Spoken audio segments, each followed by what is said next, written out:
Evening News. En tournée dans la 4e région du Mali, le Premier ministre Dr Choguel Kokala Maïga en a profité pour visiter les troupes maliennes engagées dans la guerre contre le terrorisme à Diabali. À suivre.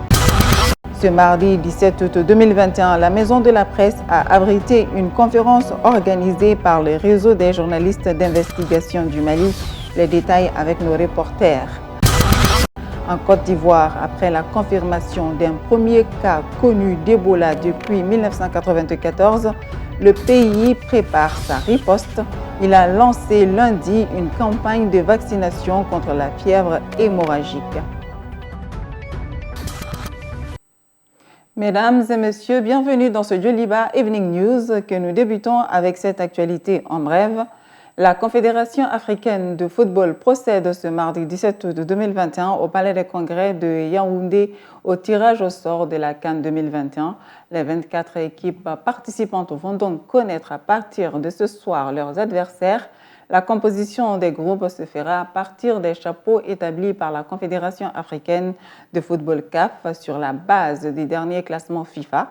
Dans le chapeau 1, on retrouve le Cameroun, l'Algérie, la Tunisie, le Sénégal, le Maroc et le Nigeria, tandis que l'Égypte, le Ghana, la Côte d'Ivoire, le Mali, le Burkina Faso, la Guinée forment le chapeau 2.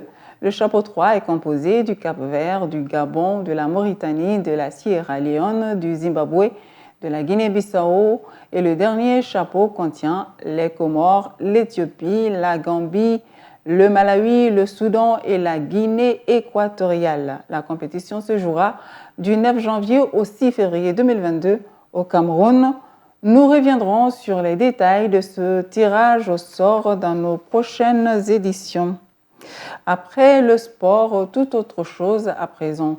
En tournée dans la 4e région du Mali, le Premier ministre Dr Choguel Kokala Maïga a profité pour visiter les troupes maliennes engagées dans la guerre contre le terrorisme à Diabali. Le chef du gouvernement malien est venu s'imprégner des conditions de travail de l'armée malienne dans cette zone. Adama Sanogo et Moussa Tembini. Habillé en tenue militaire comme un soldat prêt à aller au front, le nouveau locataire de la primature, Choguel Kokala Maïga, veut faire passer un message. Son soutien aux forces armées de sécurité du Mali. C'est dans cette perspective que s'inscrit sa visite et celle de sa délégation à Diabali. Que le peuple malien vous est reconnaissant, il sera toujours reconnaissant vis-à-vis de ses forces armées de sécurité. Pour rendre un hommage mérité à l'ensemble des FAMA, des forces paramilitaires, la douane, les eaux-forêts, les surveillants de prison. Parce que vous sacrifiez votre vie. Après les échanges avec les forces armées de sécurité, le Premier ministre a rencontré les populations de la zone. Ils ont rappelé au Premier ministre l'urgente question de l'insécurité qui sévit dans la localité. Il y a tellement d'insécurité dans notre zone. Ils ont même osé brûler plus de 600 hectares de riz. Répond du berger à la bergère, Dr Choguel Kokala Maïga rassure que l'État malien fera de son mieux pour outiller les FAMA afin de faire face aux semeurs de terreur. L'armée, c'est le principal outil d'exercice de la souveraineté de l'État. Et donc, tous les moyens qui peuvent être mobilisés seront mis à la disposition des forces armées de sécurité. Les moyens dans les limites de ce que peut l'État malien. Toutefois, il invite les populations à collaborer plus avec les garants de la sécurité pour que cette transition puisse répondre aux attentes de tous les Maliens. Lors de sa tournée à Ségou, le Premier ministre a rencontré les travailleurs de la Comatex. Après avoir écouté les doléances de ces derniers, il leur a rassuré que nombreuses d'entre elles faisaient déjà objet de discussion entre les ministres concernés. Il est au micro de Moussa Tembini. C'est les 3 questions qui sont en discussion entre les 2 ministres. Donc les arriérés de salaire, la reprise de l'activité et le prix du coton Il faut après trouver les marchés. Vous êtes dans un système concurrentiel, donc l'État ne peut pas imposer, sauf les achats qui relèvent de lui. Donc il y a des schémas sur lesquels ils sont en train de travailler. Il faut qu'on parle avec les partenaires. C'est de faire en sorte que tous les tissus qui sont utilisés par l'État, pour l'armée, pour les écoles, pour l'événementiel, de voir si l'État peut faire les commandes chez vous et à d'autres unités industrielles maliennes, au lieu de les acheter ou les importer. Donc voici les 3 solutions qui sont sur la table actuellement. Je crois que si on arrive à trouver un début de solution aux 2 milliards d'arriérés de salaire, si on arrive à trouver un partenaire stratégique avec lequel on conclut une convention, si on arrive à créer les conditions d'écoulement des produits et d'achat du coton, ça va résoudre une partie des problèmes.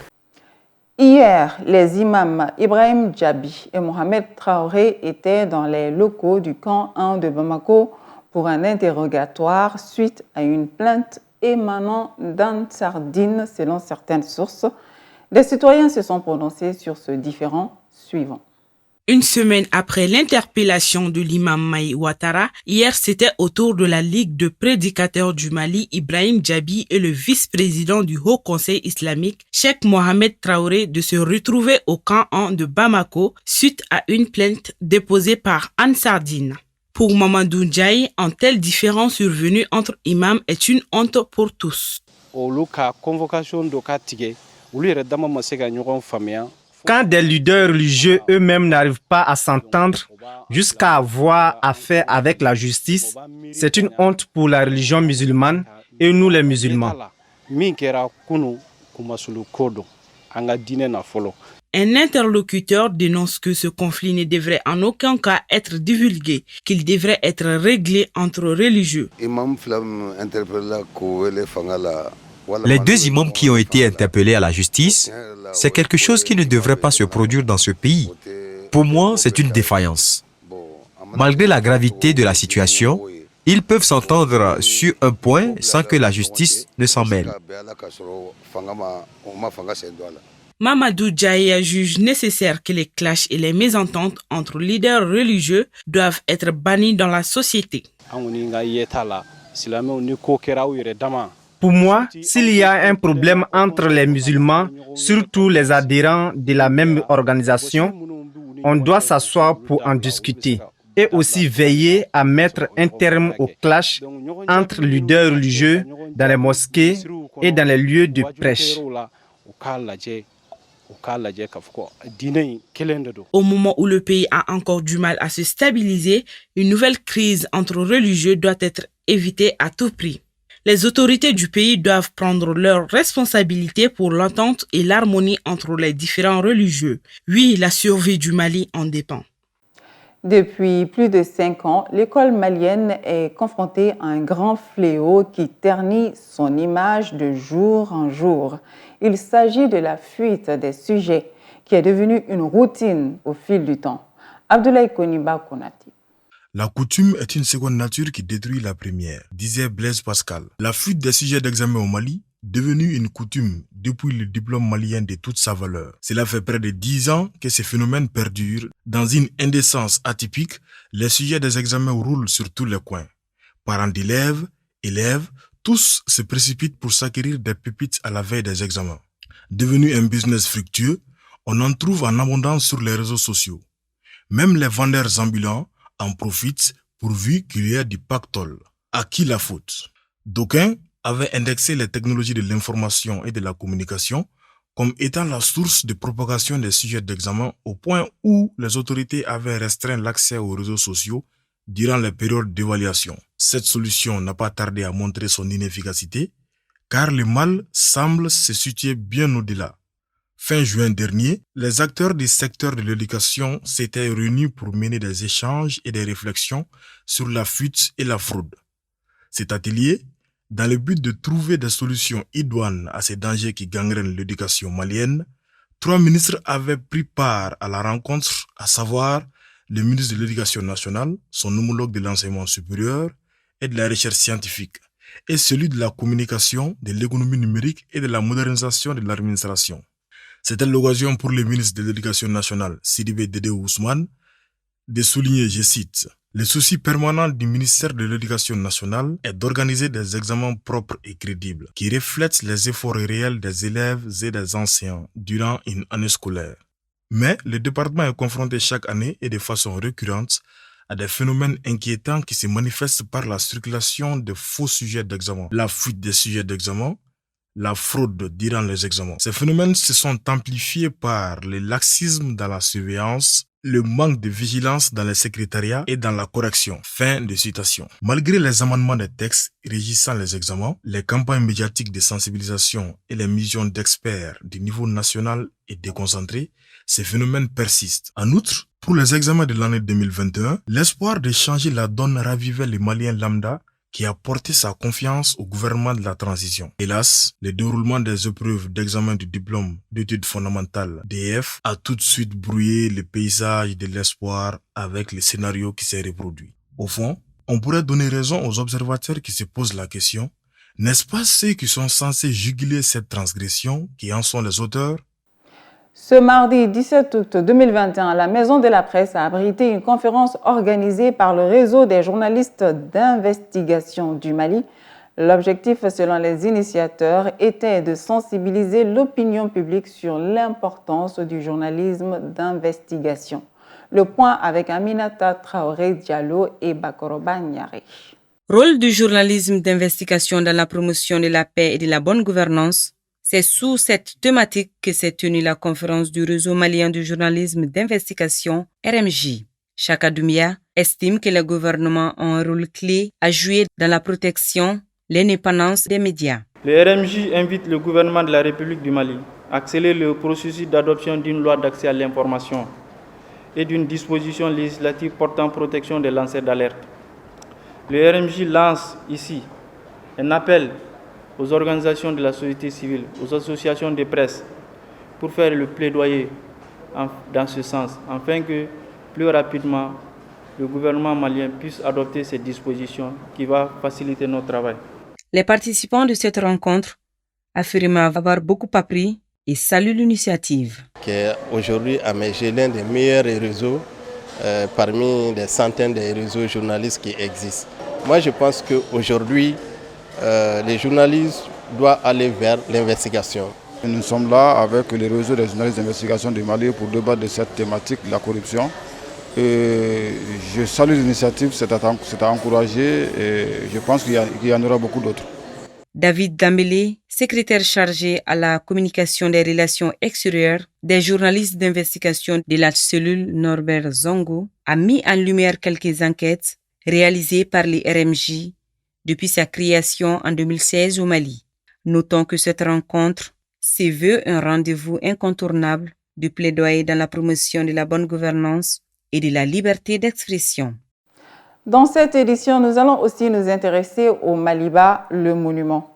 Alors, le Maliba, monument représentant l'hippopotame, symbolise la puissance. À tort ou à raison, l'animal est supposé être à l'origine du nom de notre pays. Arona Salia connaît pour plus de détails. Situé sur le boulevard de l'Indépendance, à la montée de l'échangeur Bameba, se dresse le monument hippopotame, communément appelé Maliba. L'hippopotame est représenté comme un animal à la force tranquille. Notre pays, en accédant à l'indépendance le 22 septembre 1960, a pris le nom Mali de l'une des formations étatiques évoquant l'âge d'or de l'histoire de l'Afrique subsaharienne.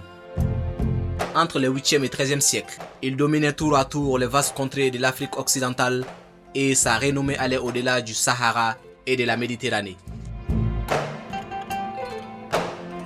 Selon une version de la Direction nationale du patrimoine culturel du Mali, le mot Mali signifierait, en langue nationale bamanankan, l'hippopotame, un symbole de la puissance en eau douce. D'autres versions défendant la thèse que l'hippopotame, en Bambara, Mali, n'est pas à l'origine du nom du pays. Le monument a tout de même été inauguré en 1998. Il est l'œuvre de la Société coréo-malienne de décoration.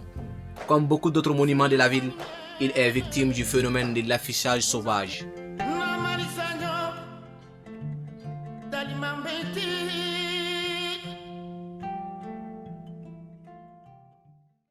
Toujours avec la thématique des symboles, voici l'image du jour, à savoir le château d'Édimbourg.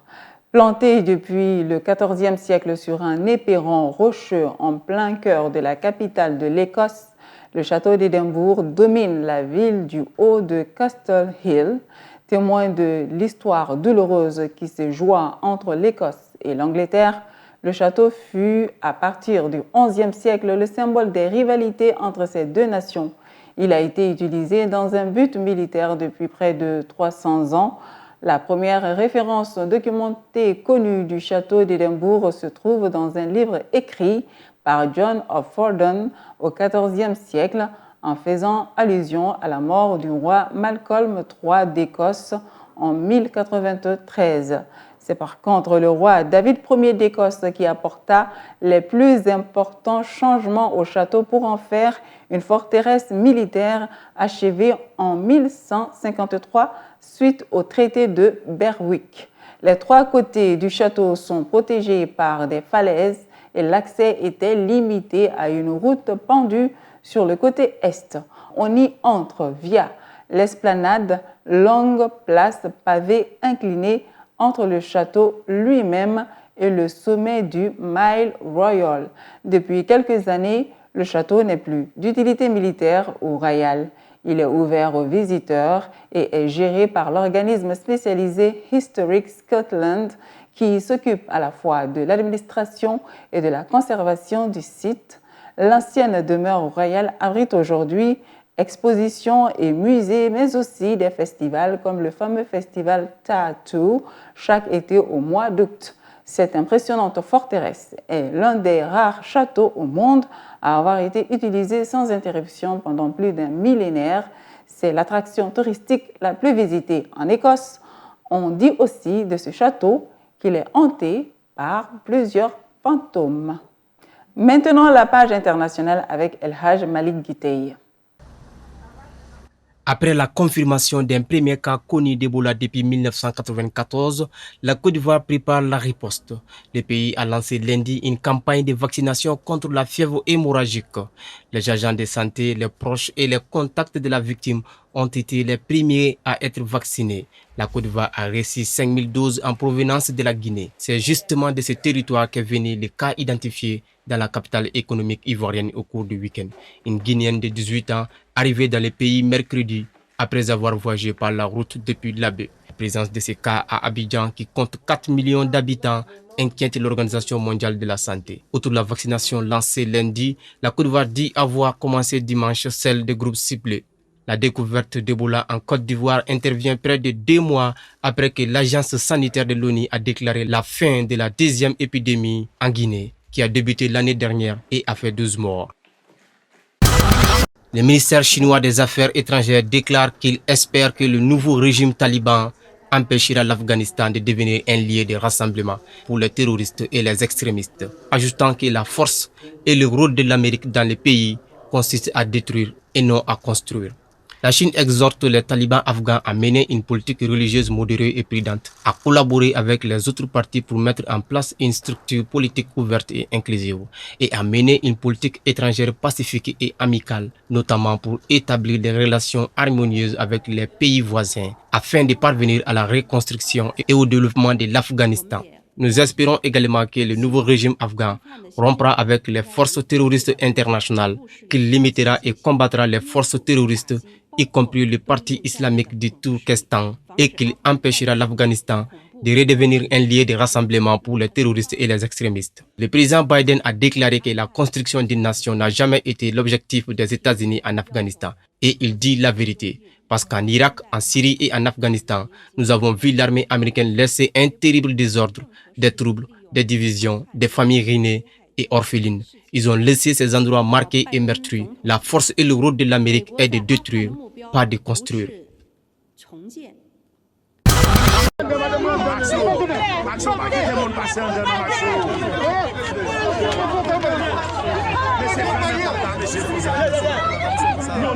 Luttant contre les séquelles d'un séisme de magnitude de 7,2, les Haïtiens font face à une nouvelle menace alors que la tempête Grace se dirige vers la nation appauvrie. Les autorités ont du mal à fournir des abris aux résidents à risque, les familles se battant avec des tentes de fortune pour se protéger de la tempête. Le National Hurricane Center des États-Unis prévoit que Grace tournera le long de la zone du séisme et pourrait provoquer dans certaines zones avec jusqu'à 38 cm de pluie. Les préparatifs de la tempête surviennent alors que les équipes de secours s'efforcent de déterrer les survivants du séisme de magnitude 7,2 qui a frappé le pays le samedi 14 août. Des dizaines d'églises, d'hôtels, de maisons et d'écoles ont été gravement endommagées ou détruites par le séisme. Les autorités haïtiennes ont déclaré mardi après-midi que plus de 1700 décès avaient été confirmés avec quelques 7000 personnes blessées et 37 312 maisons détruites.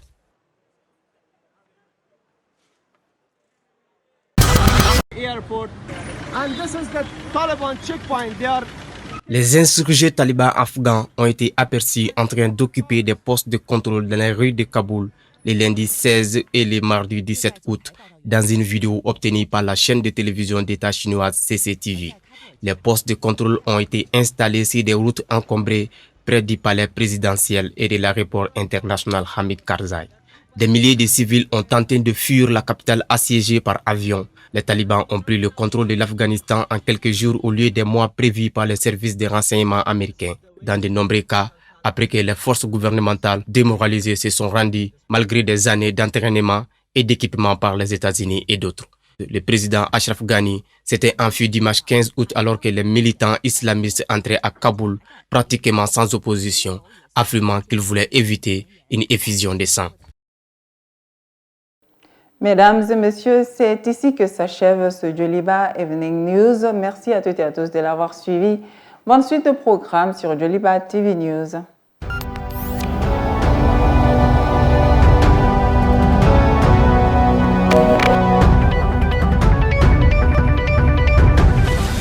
Joliba Evening News.